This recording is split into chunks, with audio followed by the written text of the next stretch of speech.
If you want to receive monies from UK, Europe, USA, Canada, Switzerland, and the rest of the world, Supersonic's money transfer has got you covered. With the largest payout network in the Gambia, you can now receive your monies anywhere you are, from Kartong to Koina, with less hassle. Yes! You can receive monies from your family and friends in UK, Europe, USA, Canada, Switzerland, and the rest of the world with our safe, secure, fast, and convenient service that offers you the largest selection of payout locations in the Gambia. Supersonic's Money Transfer.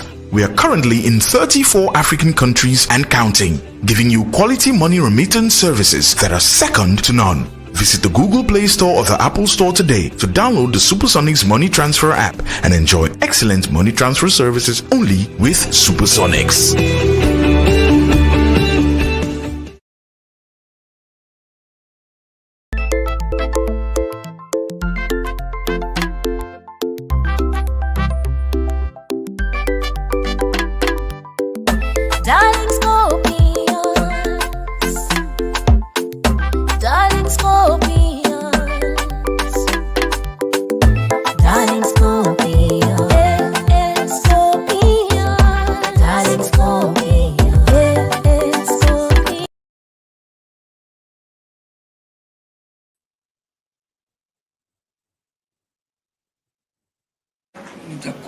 Dr. Chan, distinguished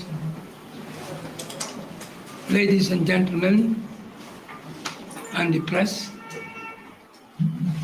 The object of this press conference is for the Secretary General of the party to give an update on the second electoral cycle, and also our findings, both the presidential and the parliamentary elections. Like I have said, the theme of the conference is the elections. And when you come to ask questions, your questions should be based strictly on the elections and related matters to elections. If you ask any question outside that, I will not accept it. No, it's strictly the theme of the conference is elections. And questions should be based on the elections and matters related to elections. Any question outside that realm will be dismissed by me. I tell you before we start. So I'm now giving the floor to the Secretary General. Thank you.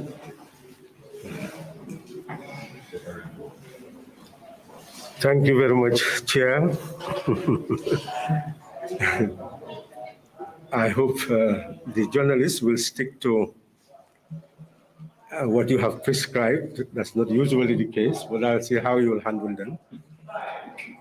That's entirely your province. The Secretary General is mandated to address all questions. But as the Chair has said, indeed, this is dealing with the second cycle, second phase of our electoral cycle. The first phase was the presidential elections. The second phase is the National Assembly elections. The third phase, the council elections. We have met at the bureau level, consulted at the central committee level, consulted with our partners in the exercise as we moved towards the presidential elections. We had Youth for Change and APP. They are still with us. In fact, progress has been made in one area towards more amalgamation. We're here to deal with facts and figures and how to interpret them. We've consulted with the 18 candidates, 19 initially, one stepped down, out of principle of building our coalition. And we have consulted with the 18 candidates who spoke their mind regarding the challenges and the advantages in participating in the National Assembly elections. Our Constitution, under Section 88, which, because of the amendment of 2015, provides for 53 elected members of the National Assembly. We filed 18 candidates. That is, of course, short of a majority in the National Assembly. But the findings reveal that, in fact, today the majority party has only 18 seats.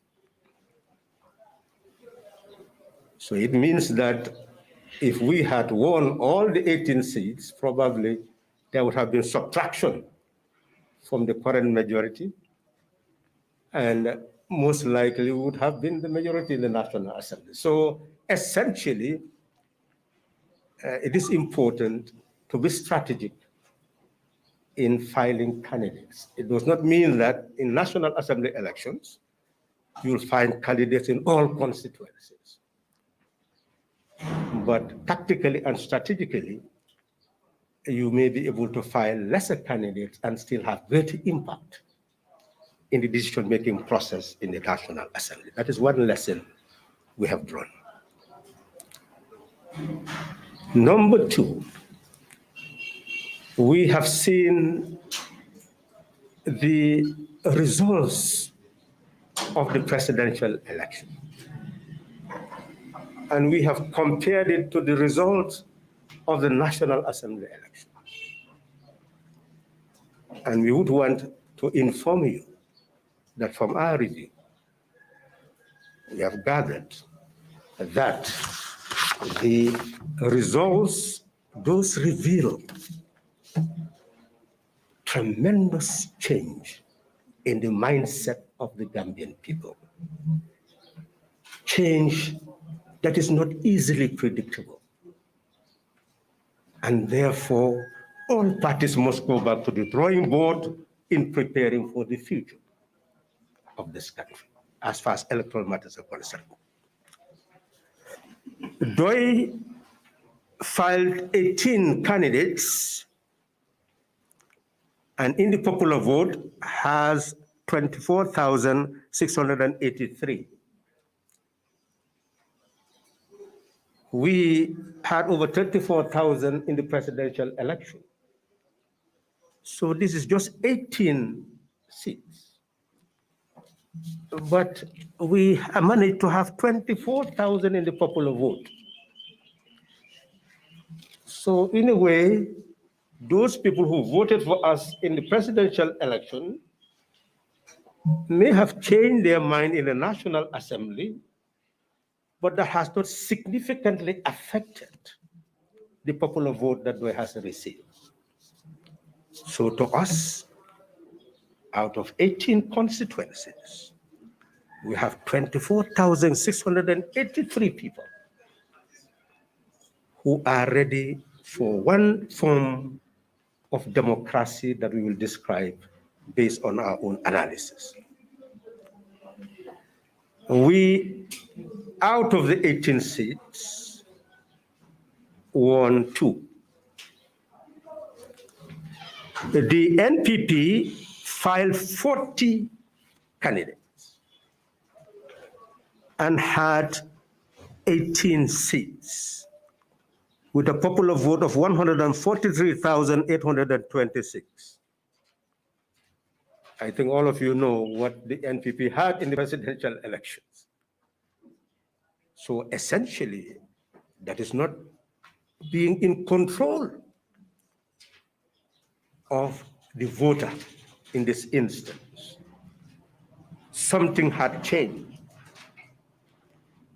And that change must be understood to mean something as we move towards the future in our political participation. The UDP filed 46 candidates, more than even the NPP, and had 15 seats, with 138,176 in the popular vote. All of you know what UDP had in the presidential elections. So here again, we are seeing that the voter is not static in thinking. The voter can be very flexible in the way they vote, and therefore all parties need to go back to the drawing board. The GDC filed 27 candidates, has no seat in the National Assembly, but had 33,882 votes as the popular vote out of the 27 seats, but we know what they had in the presidential elections. The NRP filed 5 candidates and ended up having 4 seats. But when we look at the popular vote, it's 14,153. So that is its constituency at the moment. So comparatively, the number of seats in the National Assembly is relatively larger than the rest, but its contribution to the popular vote is only 14,153. Looking at PPP, it filed 1 candidate, had 1,168 votes, and therefore there are no seat in the National Assembly that it is standing at the moment. We look at CA, filed 10 candidates, had in the popular vote 8,682, and no seat in the National Assembly. NUP filed 4 candidates, had 1,257 in the popular vote, and no seat in the National Assembly. GMC filed 3 candidates, had 2,531 in the popular vote, and no seat in the National Assembly. GFA 3 candidates, had 1,151 in the popular vote, no seat in the National Assembly. APP, 1 seat, 294, no seat in the National Assembly. APRC 2 filed 2 candidates and had 2 seats with 15,000. I'm sorry, they filed 7 candidates and had 15,790 in the popular vote and 2 seats in the National Assembly. An independent filed 34 candidates with a popular vote of 107,032 with 12 seats in the National Assembly. So the lesson is clear. The independent candidates filed lesser seats than the majority and the minority in the National Assembly, but they do have 12 seats in the National Assembly and 107,000 in the popular vote. So when we looked at this, it became clear to us that the electoral dynamics of the country is very, very different from being partisan-based. Political parties are changing. The candidates also are changing in nature and characteristics. Many candidates are becoming independent candidates, and many parties are actually not filing in basically the members of their parties based on their conviction on the programs of parties, but are also following the trend of finding who can win in a constituency and then select those people to be their candidates. That is becoming a trend. It's not exactly the trend, but it's becoming a trend. And in our analysis, we have seen that the Gambian electorate are more hooked to a democratic system that we call to be formal democracy. It does not matter what the delivery will be tomorrow. What matters is that the person can win elections. And therefore, what matters is do everything that is possible under the sun to ensure that elections are won. So consequently, as many people as possible are moving towards the direction of engaging people, not on the basis of programs, but on the basis of popularity in a particular constituency. So in that regard, we as Pdois did interrogate what Gambia holds for you as the electorate and what Gambia holds as for those who want to be representatives of the country. As participants in the political process for 3 decades, Pdois is convinced that its politics must be based on a contract with nation and people. We are convinced that we have a duty to serve our country and a duty to serve our people. And we call that substantive democracy. The democracy where people elect because they want service, and people seek office because they want to render service. We are convinced that that is what has a future. That all those who base their political existence on just formal democracy ultimately will have parties that will not be able to survive.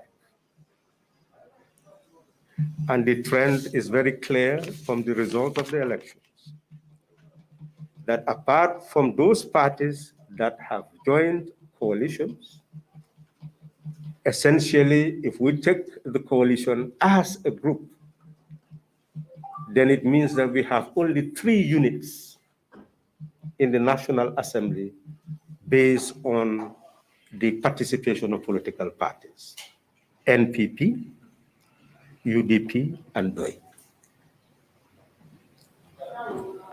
All the other parties are either part of a coalition, NPP coalition, or they do not have a seat in the National Assembly.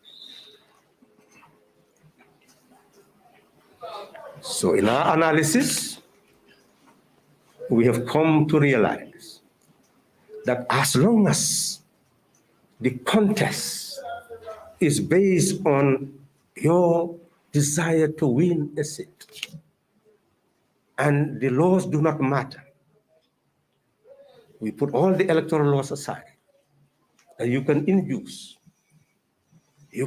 any means to be able to get to power.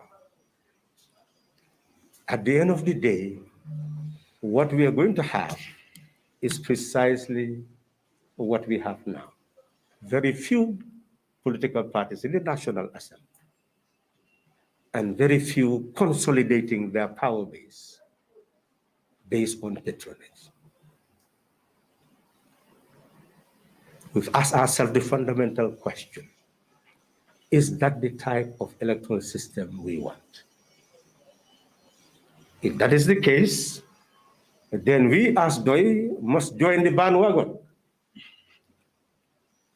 Unlike the Le Pens of France, who could go to Russia and borrow $10 million to support and sponsor her party, to be able to win as many people as possible, Doi will also have to talk about changing the constitution, which restricts getting support from corporate bodies, and tell them that is unfair.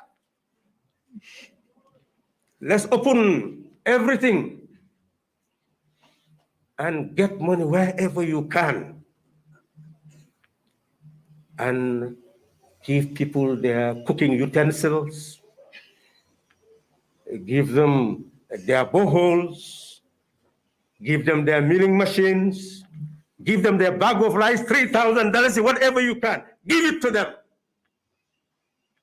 and drag them to support your candidate. All Doi members are challenged to ask themselves that fundamental question, whether that is the type of political system they want. And by extension, the Doi members are asking the Gambian people to ask themselves the question, whether that is the type of political system they want. And if there is to be fairness, then let's open it up then, if that is the system we want. And not to create laws that restrict those of the law-abiding and leave those who hate to follow laws to do as they wish. And we only condemn and expose without having any impact in changing the destiny of our motherland. We agreed that we must look at this very seriously as a party, and we must challenge the Gambian population on this matter. And before another election, we must resolve the issue. Which way will forward for Gambian democracy? Formal democracy or substantive democracy? Members said that they are tired of people saying principles of Doi should be set aside. It does not work. As if it is Doi who should respect the law and others should not. They are tired of people condemning Doi for adhering to principle and promoting others for violating those principles, and revering them as being people who know what politics is and what should be done.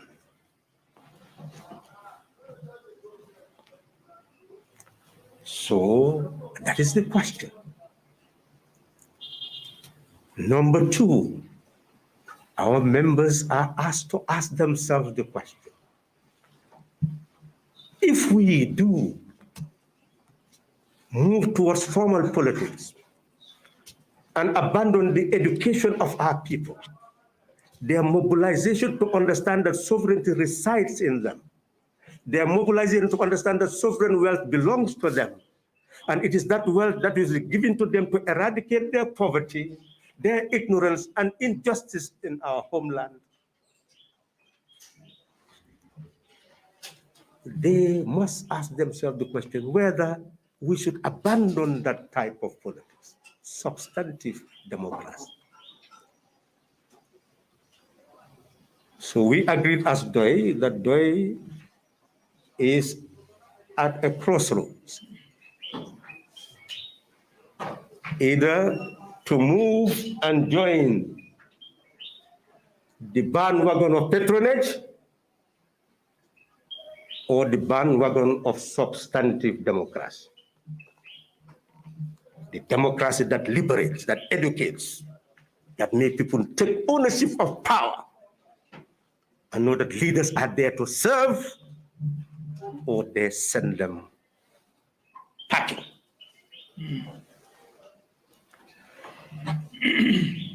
Not because of patronage, they send candidates back, only to sit down and regret how did it happen. So that is what we have interrogated, and our members are challenged to be prepared for far-reaching changes in how we think and how we do things based on the commitment we make.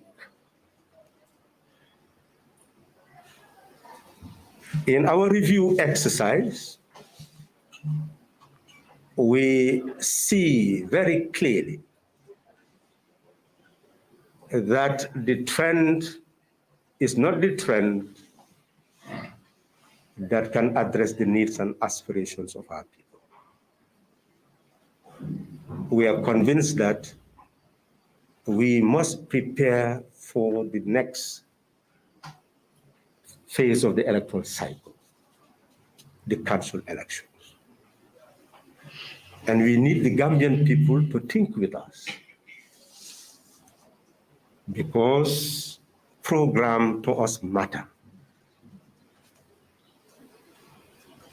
And the program that we put before the people is very clear. We have said, since independence, power has been centralized in the councils, and all monies come from villages to be centralized in councils, in the area councils or municipal councils. And the villages continue to be poor, wards continue to be poor, and we do not think that is the system that can eradicate poverty of our people at the local level. We are convinced that if we allow the villages to control what comes from there in their treasuries and use it for development, you will have some amount of development on an annual basis. If we leave the same thing towards, you'll have some amount of development on an annual basis. And in terms of our sovereign national wealth, at the central government, at the consolidated fund, at the level of the consolidated fund, let's see how we can share that among the various regions of the country so that they drip down to the division, to the regions, and to the wards, and to the villages.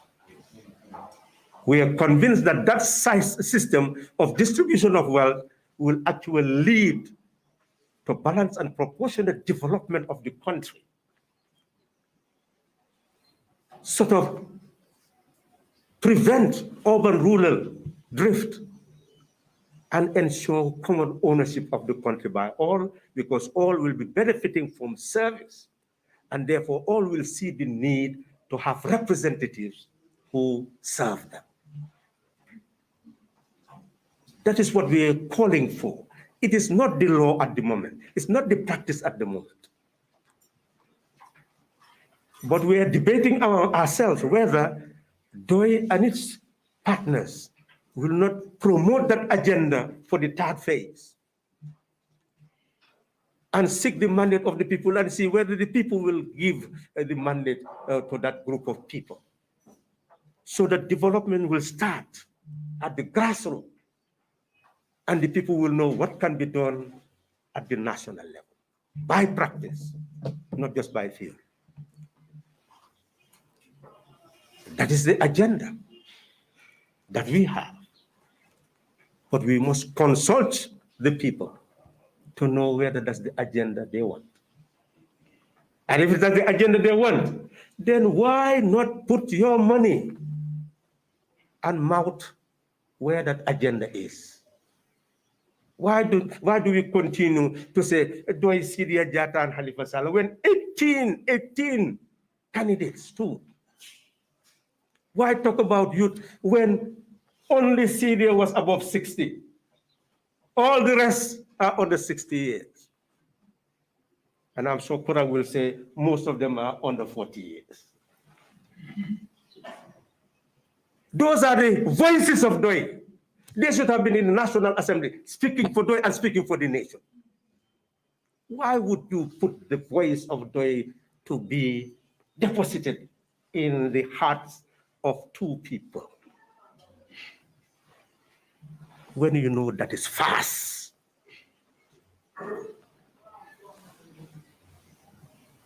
You know the reality. You've seen the candidates. You know that they're not getting older, they're getting younger. But do you want to take ownership of your society? Do you want to sacrifice? Do you want to sacrifice more than Halifa Sallah, more than Syria Jatta? Who will prevent you from doing that? Come and take it where it should go. But don't take it to the dustbin of patronage. Take it to the mountain of substantive democracy, so that the whole world will see us, and the flag will be there, fluttering, and they say, Gambia is the example. If this small country can do it, which other country on earth will be unable to do it? That is the legacy we want to leave behind. But we cannot be here all the time. We will leave you, even before we die, very soon. But our voices will not be silent. Just depart from our legacy. We'll be after you day and night and show how rotten you are, how you have destroyed a legacy that is not intended only to save Gambia, but to save humanity. That's what you have. And in our discussion, that's how we finalize our debate. That now is a challenge to all Pdois members and to the Gambian people at large. We must decide.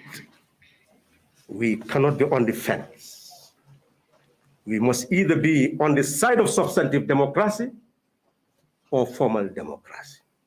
Open it up, and everybody will go wherever you find wealth, whether you're going to have it from people who want to buy your country because they are billionaires and are ready to buy people so that they buy governments and buy the projects and enrich themselves at the expense of your nation, or people who are convinced that they want to help a people. They want to give solidarity to a people. They'll put their money where they want people to go and educate and liberate. People who are ready day and night to put their back against everything that is rotten and move towards what is decent, what helps society to move forward. The conclusion. We've heard President Barrow's address, but there's only one shortcoming in the address, and it's the shortcoming of most African leaders. When they talk, they said, well, now we put the election behind us. Let's all now come together, put politics aside, and let's build the country. It's like opposition is no longer relevant. Let's all be one and build the country. Well, we want to share with him what an opposition is in a country, so that that thinking can be put aside. When a government is elected, the person occupies a national post belonging to all.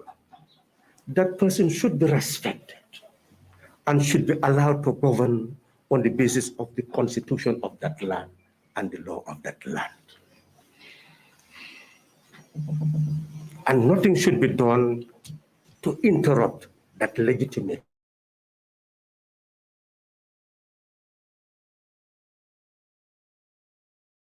To hold it into account, so that wherever it departs from constitutionality, from good governance, that particular group of people will point their accusing fingers and say, that is not the way. Change. If you don't change, we replace you. or we can't replace you if the people so desire. So the role is dual. Both government and opposition must be active. Just like the president goes on tour to find out how the policies are being implemented, the opposition must also go on tour to find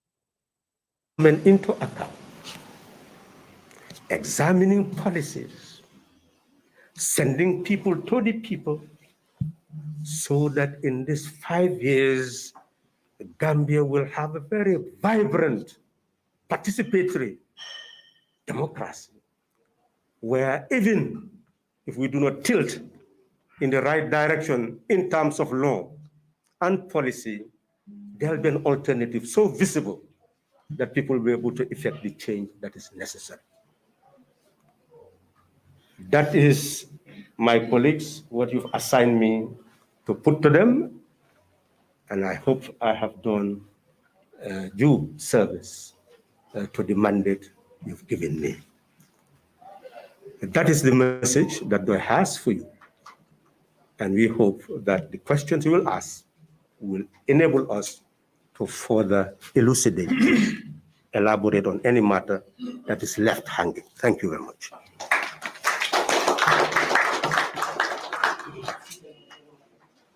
Thank you. Now, the floor is open to the press. If you want to ask a question, indicate your name and the media house you represent.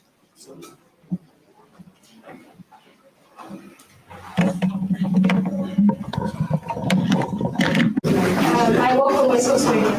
So, Mr. Mamadipura, you are the leader of the Gambia, the Youth for Change, and then you stood as a candidate during the parliamentary election, but you couldn't win. So, as a youth, and then your fellow colleagues and yourself were as young people, what would you have to tell us about your participation as a young person and political? Okay, Assalamu alaikum. Thank you very much. I think the Honorable, His Excellency Sallah has set the stage, the foundation for the argument that you are asking about. We've put ourselves forward and we gave our programs to the electorate. And as you know, it's a democracy. I believe it is the electorate, the voters that have the final say. But we know democracy, like the Honorable is just saying,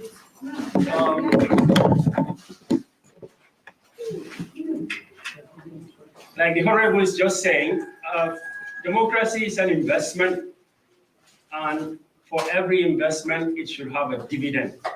So we usually say that where is the democratic dividend?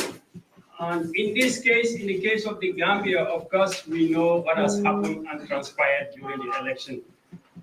You journalists were on the ground, and we were all on the ground. So the argument of the Honorable here just now, a formal democracy, democracy in form, or democracy in substance. Obviously, what we have seen on the ground, right? We have seen the ruling party and others maybe who adopt the same style of politics, are not so much interested in democracy in substance. The interest is basically democracy in form. what I'm saying is that obviously, yeah, if we lost the election, we accepted in good faith that we have lost the election. We are Democrats. However, that cannot stop us from highlighting to the people some of the practices which would not lead us to democracy in substance, but would essentially leave us just democracy in form. Most people ask me, even during the campaign, what is the cause of inflation? Why are prices in the Gambia just going up? I say, well, it seems like that's what we voted for. Because, when we say inflation, economists will say, simple, too much money chasing few goods, isn't it?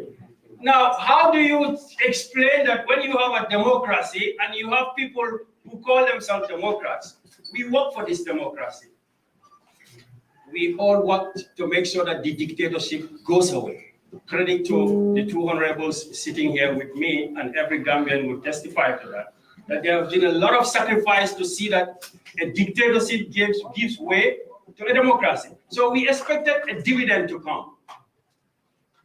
All right? That we owe to the Gambian people. We don't owe that to Adam Barrow or any specific individual. The people who voted to change the system is the people we owe it to. They expected dividend. But when we voted and then people are in power and they feel that to remain in power, they have to go around at night giving envelopes to people. They have to go, and as you say, the politics of inducement.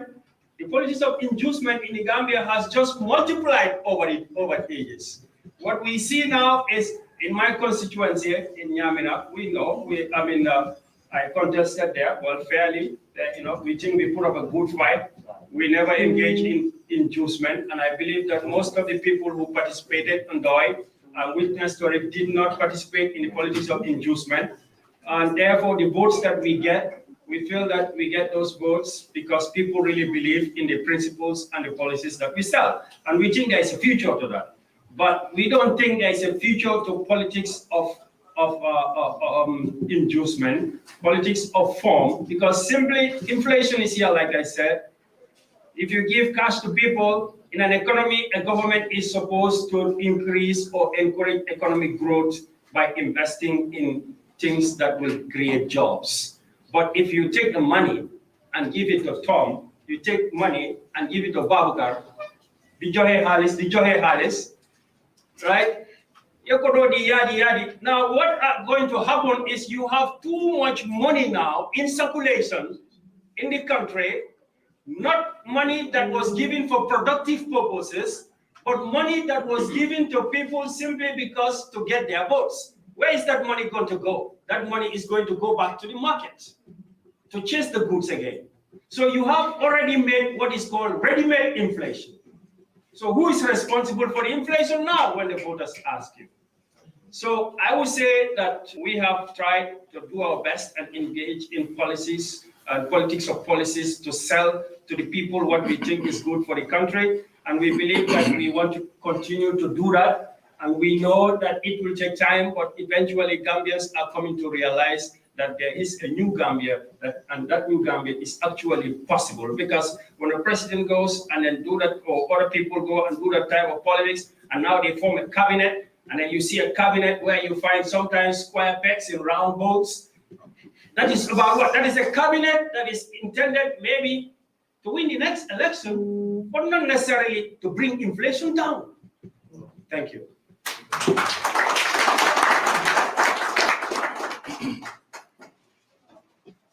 Any? Yes. Yeah, my name is Alusi from Ghana. Okay. So based on your findings, how will you describe the past National Assembly election and the presidential election? Well, how do you describe it as whether it's fair? How do we describe it? Yeah. Well, we analyze and we leave you to do the assessment. We are saying from the angle of formal democracy, people went to the polls, they campaign. Those who wish to buy will buy, those who wish to induce will induce, those who wish to use ethno-linguistic religious allegiance, will do so. Everything in the book we will do just to win. So we say from the angle of formal democracy, there were no troubles. We did not fight anybody. We went to campaign peacefully. We voted peacefully, and the votes were counted peacefully, and results declared peacefully. So what do we say? From a formal angle, we'll say, well, we had elections that our candidates would accept. None of our candidates would say we would not accept the results of the elections. But they would say, looking at it from a substantive democracy, we have a way to go. And I believe our assessment is very clear to all Gambians. But then we cannot continue to come annually to just make such assessments and leave everything to go. That's why we are putting the question before all Gambians. Do you want all parties to engage in politics of patronage? Then don't have a constitution that limits corporate contribution to party finances. Leave everything open so that all parties will now go anywhere they can, even sell themselves and make billions and come and contest elections. Then you have a level ground for multi-party contest. We don't think that should be the future of the country. That's our assessment. We believe that the assessment should be to move towards substantive democracy where parties will put their programs before the people. Nobody will induce, nobody will intimidate. The people will be free. The laws will operate because all those are illegal. To give any butut to anybody for voting is illegal. It's in your Elections Act. But civil society, yes, they can educate people what is there. That's not enough. There must be commitment to it. And there must be sanctions when you violate them. So that's why we're saying the debate starts now. And our assessment is that we will not go to another election without coming to conclusion on that. Either it becomes politics of patronage or substantive politics, substantive democracy. That is our conclusion. I hope you've heard our assessment loud and clear and our conclusion loud and clear. I have a follow-up question to that. Chair? What's the question? Hi. So my question to that is, as young Gambians, right, and people that care about this country's future and this country's democracy, we've all seen what has happened in the presidential elections, and we've all seen what has happened in the parliamentary elections.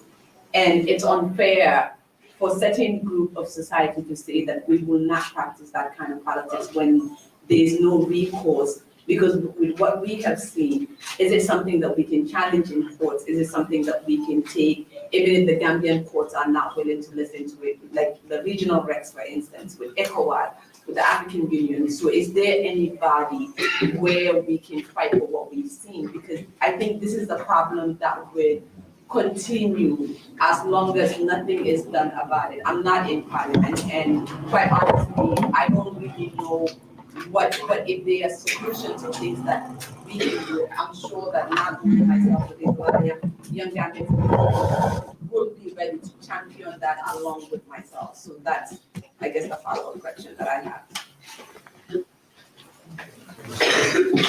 The issue is twofold. One, what do you do within the system to challenge what is wrong? And what one does within the system is go to court, gather evidence, and go to court and try to find evidence that would be accepted by the courts and therefore fight all those injustices. It's an angle that one can take. The other angle is real political commitment by a whole society, meaning that the issue must be taken to the people for them to understand what formal democracy is and what substantive democracy is. It becomes a national campaign of explanation to the Gambian people and eventually taking a stand, a national stand, that the laws of the country must be respected and see to it that it is respected. Having an IEC that is galvanized, empowered to be able to make decisions. Political parties that are convinced and committed to the principles, and civil society that is committed to the principles, and all of them work together to ensure that this is the type of system that must prevail here, and no other will prevail. For Pdois is saying that that is the way forward. Let us all analyze the system that we have, and those who have been saying, well, if you cannot beat them, join them, to abandon a program that only helps ruling parties, because they will always have more money than you, and therefore will be able to consolidate more than you. So what is important is to put an end to that trend. And we are capable of doing so if we all act together to save our country. That's what we are recommending. Let's all be ready to act together to put an end to that type of politics so that it does not become a feature of our electoral process anymore.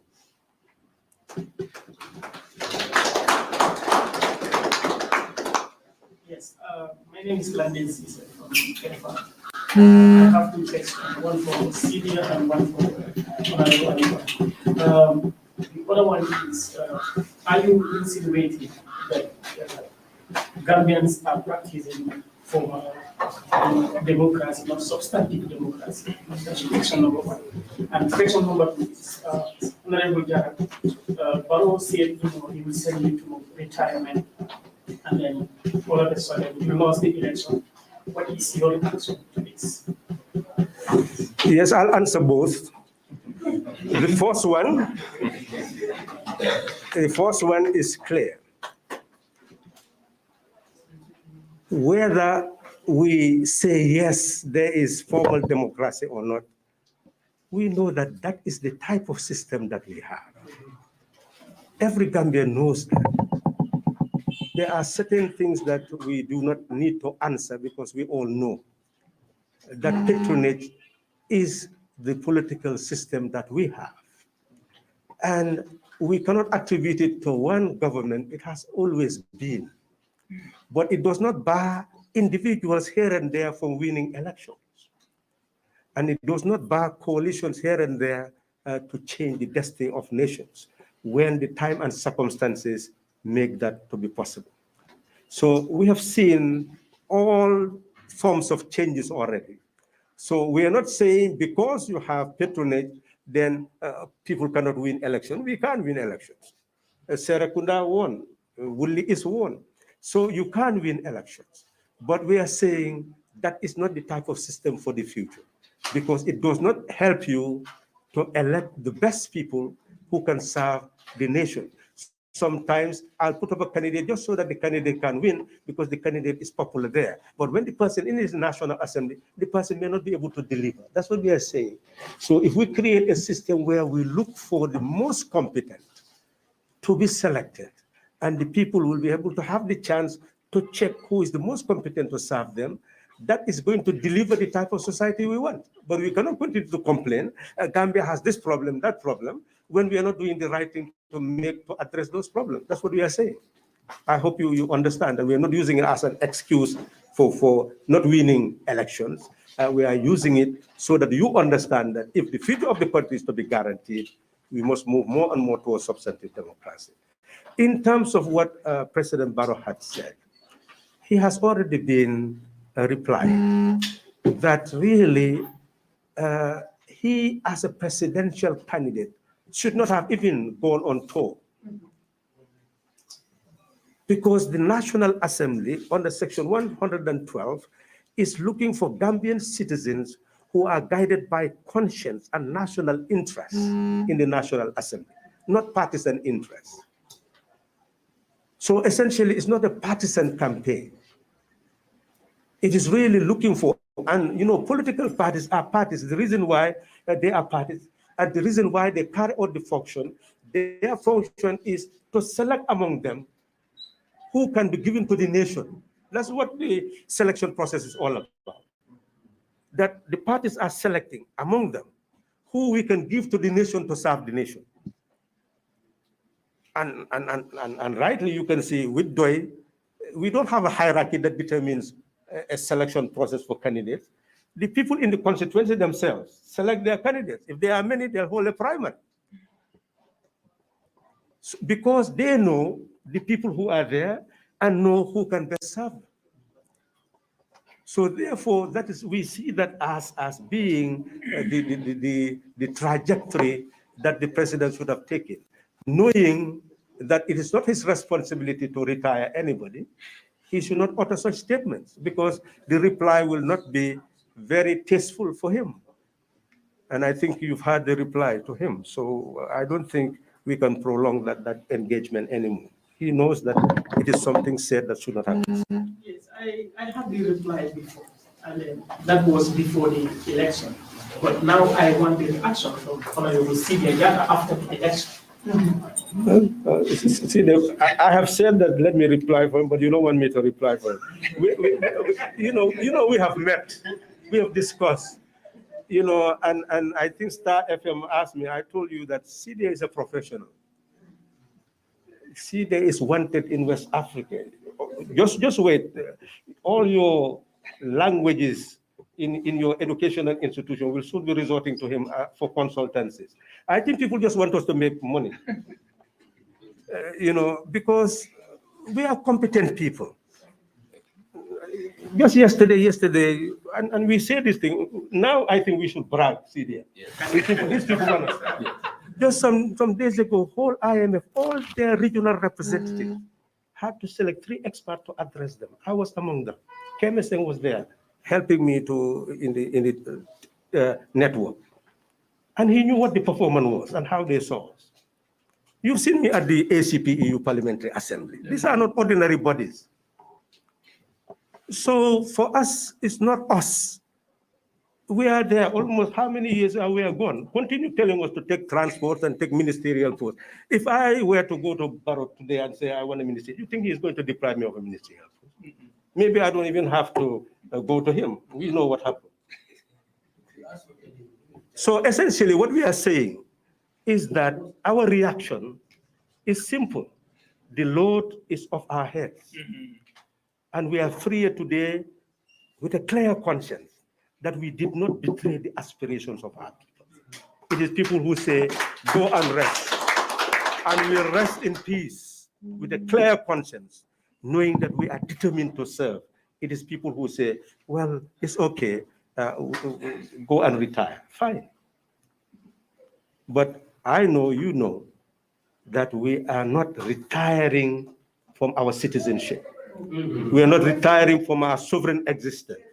Our voice will be heard louder and clearer than ever before. That answers your question. Any more questions? Yes. Yes, yeah. Can you stand up and then tell me who you are and who you represent? Pdois. Huh? That's not the press. Yes. Thank you guys very much. Halifa, I have a question for you and Uncle Sidi as well. Obviously we do sit in gatherings and people talk about, oh, we haven't had Halifa say this, we haven't had Sidi say this. And both Halifa and Sidi has most, and Halifa declared that he retired from representation. We all know that you are voices of conscience, and Gambia is so desperate right now, in need of people like you. Yes, we have fellows like Dr. Jan here, Alhaji Mamani Kuran, that join us. But obviously, you've earned our trust as Gambians. And Gambians rely on you for authentic and knowledgeable information. But obviously, people are waiting to hear you all the time. People are more in need for your knowledge and for your conscience. are you guys still going to be out there all the time? We've seen recently, obviously, other activists, I don't want to name names, obviously, making comments about certain things that the president is doing. But we know who you guys are, what you've done for this country. I mean, I don't like bragging about Pdois. Like you said earlier, we don't have to brag about Syria. But people feel that that's what Gambians want. Gambians want for you to be bragged about. You know, we want you guys to be out there telling people endlessly what to do, or how to do things, or how to right the wrongs. And are you guys going to be out there like you were doing when you were officially the party leader, and obviously when Syria was running his constituency? That's the question I'm asking for. Well, I believe we have answered the question. We have said that our duty is to help in the process of creating the transformed Gambian who can bring about the transformation of the Gambia. That is a duty. And after this press conference, there will be a meeting to be able to map out the way forward. And it will be shared. As you said, you did not only announce yourself as a press personality, but also as a Pdois-leaning press personality. Well, I am sure that by next week, it will be on your table, ideas that shows the way forward. And without doubt, we are going to make maximum use of our esteemed personalities, regardless of what role they will be playing in the political space or even national space, national sphere. We'll be using all of them, tapping their resources as eminent persons. And that's what Africa should in fact be doing, tapping the knowledge of eminent persons and not restrict governance to presidents and ministers. It's larger than that. We need to create a crop of people, thinkers, who will continue entice the population so that they begin to this new journey of thinking about our future and doing something about it. We'll certainly be there. We'll certainly be there.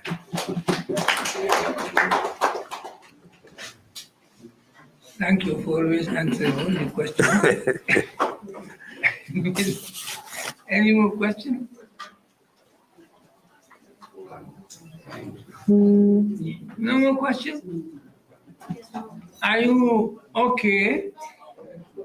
The press, don't go out and say, I had this to ask, but you are free to ask questions within the frame of what I have described. Yes. Yes. My name is Mata from the Department of Both from the Pdois Media. Thank you very much. I have a little bit of clarification that I need you to clarify for me about the $669 million. You know that you are part of that community, about this $69 million. And clarify and enhance people about the financial of the money, how that money comes from, and how the money transaction was, and then what do you think about the condition of the proposal? He said you violate your rule.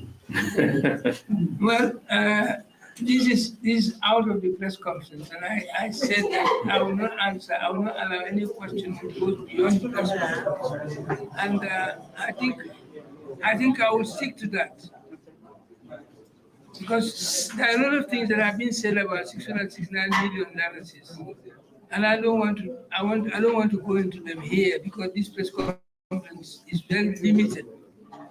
So you can ask me in another situation, but not today.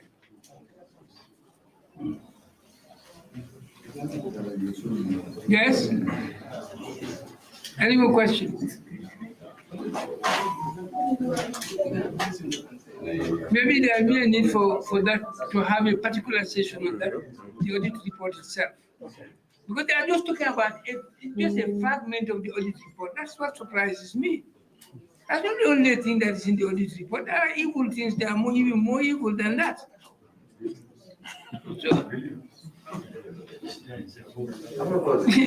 So that's why I don't even want to talk about it. Because it's like you take one little thing out of the whole audit report and make it as if it is the most important. It is one of the important things there, but there are many more things there, more serious. And what about the COVID report, the audit report on the COVID response? scratch your brain. Yes. I think it's still part of the issue of election because you are a representative of the people. No, it is not. The only report is not part of the elections, please. No, the National Assembly. No, but I'm not in the National Assembly here. The only report is specific about government accounts. And this press conference is not about government accounts, it's about elections. The issue is there were allegations that Yahweh Sallah was the one who had that committee. And then That's fact. Yeah, that's no, because they are saying like, people understand these two committees. You know what you people should avoid is exactly what he's saying.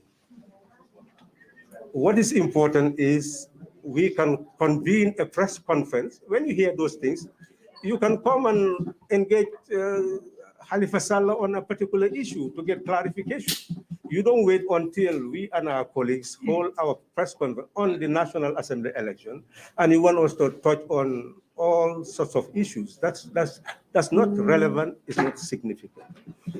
And you should be properly guided, that many people are not properly guided. The situation of government finance is very clear. Section 150 of the Constitution says that all monies of the government must be paid to a consolidated fund. Section 151, not a butut should be withdrawn from that fund unless it comes from an appropriation act. And the Auditor General is given power under Section 160 to audit all government accounts.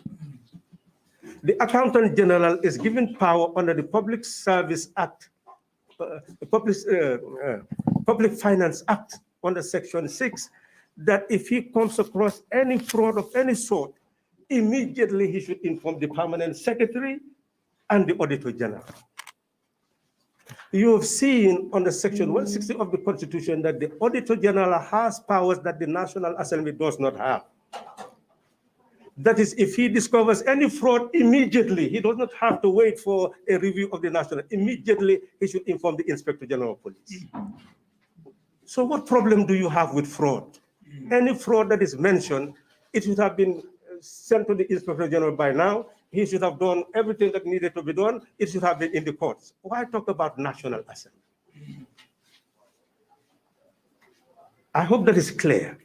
So these issues are a matter, yes, for the National Assembly to know everything that is happening, and I'm sure the National Assembly has prepared its report, and those reports, because of the busyness of the cycle of the National Assembly, may not have been late, but ultimately all that will become public, so it will become public, what the National Assembly does.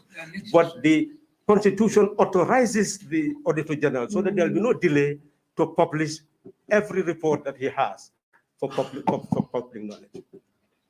I hope that clarifies all the issue. Whether somebody has said something, you come to me and interview me on that specific purpose. And if it is mentioning somebody else, I'll challenge that person to a debate, and the person will sit down and tell you, and I'll address you, so that at least we know who is saying what is what, So we are ready for debate, we are ready for issues, but we are not ready for pettiness, please. So in absence of any other question, I will still come back to CCR. Yes.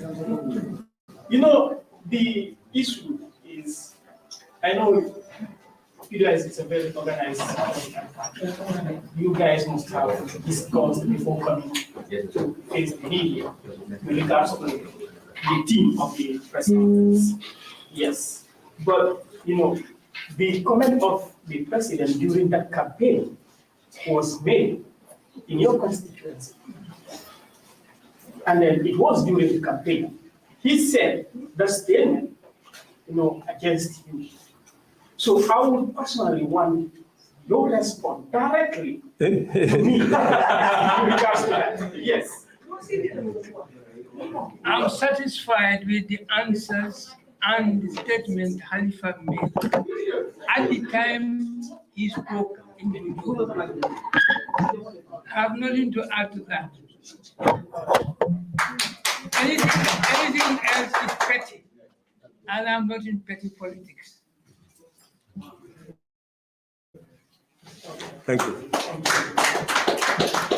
And you can see, as we have said, any issue, the press can meet, discuss about them, get back to us, and we can hold press conferences to clarify all matters. You've heard about the anti-corruption bill and all this. People just talk.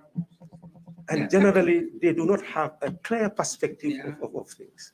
So get us involved. We are ready to be committed to some of these issues.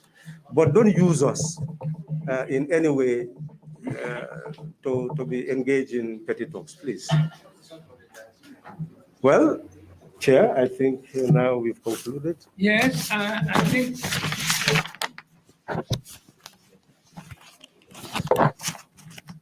Yes, who is asking the question from that? Okay. Yes, we'll take them. I've got them at the top of my head. I can ask from here. But it's written on that paper.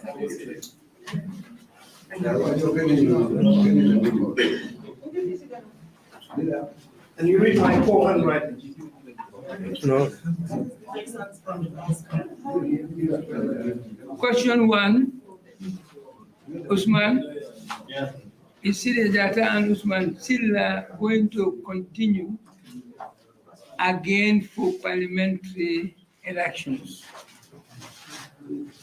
That's question 1. Question 2, can there be any reason for Halifa Sallah to stand again for presidential elections? When will Pdois announce its leader?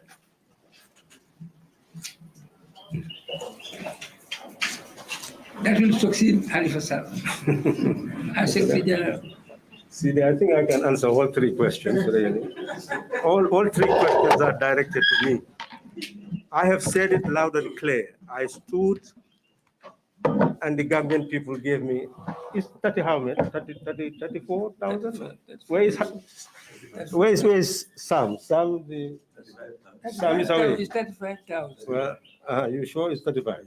Should I announce 35? They say I didn't even know my result. 35,000. Yeah, they gave me 30-something thousand. 35,000. That's the votes I had. Everywhere I go, they say, this great man, this guy. So they want me to be a celebrity. They want me to take photographs with them. But they don't want me to be their president. So why should I struggle to be a president of a country? It was a duty. At the right time, times and circumstances said, it was me who the party selected to be there to stand as the presidential candidate. So I had to perform a duty. But that duty performed led to results saying, no, this is not the person who would be the president of the Republic of the Gambia. And I cannot continue waiting and waiting to be president of the Republic of the Gambia. Politics is not a career to me, it's a duty. So I can be a very good kingmaker. Just don't think that I've abandoned it. I can be a very, as they said, although we are not trying to build kings, I think I can be a person who is the Republic of the Gambia at the right time. Responsibility, I'm ready to do everything to see it through, or maybe I go to my grave knowing that I've been trying to see it through but did not succeed. Number 2. Can I add something to that before you pass? You know what surprises me, you Gambians? You don't ask yourselves questions. Instead of asking me or him questions, the questions that you ask are questions that you should answer yourself. Let me ask you a question. In the last presidential election, let us be honest to ourselves. Which candidate among all the candidates put a program before the Gambian people? Only one person. And that was the only program that was talked about from Khartoum to Koina. Yes. Even those who could not read English, they were talking about system change. Yes. And what is more, the incumbent who stood here and told you that I know nothing. I'm counting on people, I'm on elephant's back. Now the elephant and the ant stood and you voted for the ant and left the elephant. Who is to blame? Now, well, then why are you asking me the question? I think the question is ridiculous. So the situation in terms of Usman, Syria, well, know that presidential elections come before National Assembly elections. So before you talk about these people standing in National Assembly election, I think you should also hope that at least they will take over the country and get Syria Jata to be involved in a cabinet post of some sort, to be able to change the destiny of this land rather than thinking of standing in another National Assembly election. I don't think that is really progressive in thinking. Progressive in thinking is how do we move for them to take charge? It's not just to be an oversight saying what is wrong and right about the country. It's to change the conditions of the people. That's what we want. And some of us may never again get into such setups again. So the last thing in terms of leadership, well, there is a misconception about leadership. You see, when we first met to establish Pdois, we made Syria to be chairperson. And at that time, we wanted the chairperson to be chairperson and party leader. When he sacrificed, he left his job, he resigned his job at the curriculum development to become part of a process that no one would be able to predict the outcome. And it was a very hostile environment because his brother was the chief in Wuli. And they felt that to be a betrayal of the family's interests to get into an opposition party at that time, especially to be able to come to a level where they will identify you among the party leadership. But we felt that by his origin, all the way in Wuli, and the poverty that we saw, sometimes the qualified teachers or the teachers, if you want to be punished, they will send you to Wuli at that time, just because of how far the place was. So we felt that here was a person who the Gambian population will be able to look at and say, if it is coming from the most deprived region of the country, this was the person, and he happened to be educated to the highest level, and therefore we can galvanize and give support to effect the change. And we should have announced that he is party leader. He said, no, it is sufficient just for me to be selected. And when I became Secretary General, we all accepted that party leader is a nomenclature that is alien to Pdois. We have party institution holder, chair, secretary, political secretary. We have offices, and it is competent to be a leader of the party. We started to say that we have a leadership, but they never could digest this. Wherever you say Pdois leadership, no, party must have leader. In fact, some of the parties started campaigning that this is a party that does not have a leader. And that language leader came from you, not from us. I don't think you've ever heard me say Halifa Sallah is the leader of Pdois. So we do not have a leader. We have a leadership. We have people holding position. Do you understand? And of course, we have a constitution, and I was elected in the last Congress for a 4-year term. But I have said that I will not be able to serve that 4-year term. So we are now engaged in that process. And this is not because I can't. It's not because I don't want to. It's not because I should not. But I have another role to perform in Gambian society. I want to be fully independent to be able to do that. I'm ready to fight. And I cannot fight when I hold this position. Because in this position, I have to be very calm, very diplomatic, to handle many things. But now I have to speak conscience. Yes.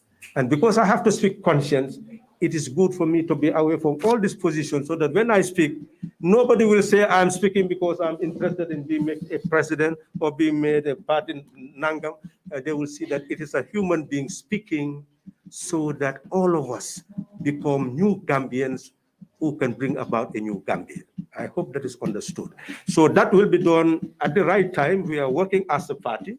We cannot be anarchistic. We must do everything in a ruling manner so that the party grows and develops and be what it should be. But it should be very clear to all of you that for these positions are not positions of privilege. They are not positions of power. In National Assembly, you have to go to see the leader of your party to see whether you'll be selected as a National Assembly candidate. You must curry favor from somebody.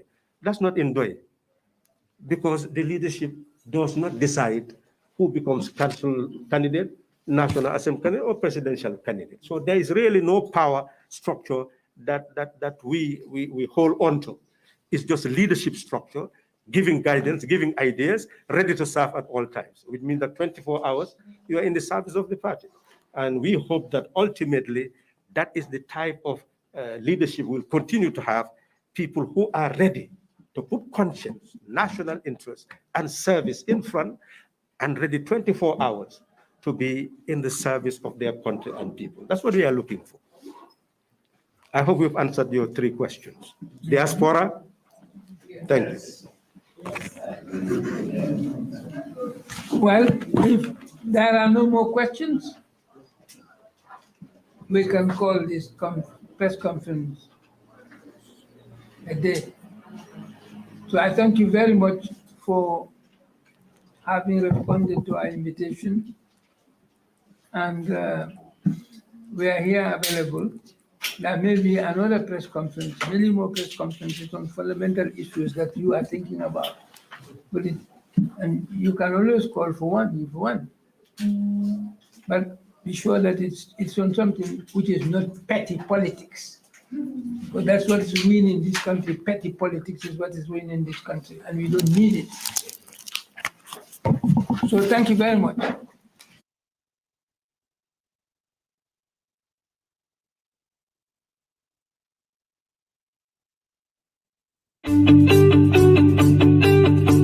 If you want to receive monies from UK, Europe, USA, Canada, Switzerland, and the rest of the world, Supersonic's money transfer has got you covered. With the largest payout network in the Gambia, you can now receive your monies anywhere you are, from Kartong to Koina, with less hassle. Yes! You can receive monies from your family and friends in UK, Europe, USA, Canada, Switzerland, and the rest of the world with our safe, secure, fast, and convenient service that offers you the largest selection of payout locations in the Gambia.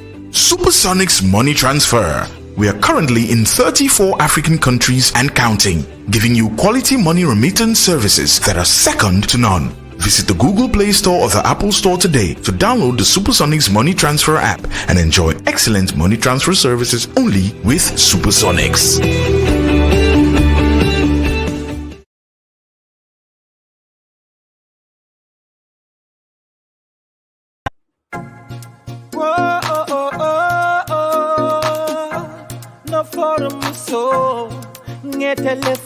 Na foro muso ngetelefo mbadingol be yalong kanun telu be yalong signol be yalong aninja wol for yalong ngetele kanu ala yalong ngetele kanu baby ngetele kanu ala yalong ngetele kanu babe gadiyata miye akuyata miye ngetele kanu ala yalong ngetele kanu wa hey, this your man himself Lixin Khan, the original Frontline Army. Right about now you are watching Gambian Talents TV.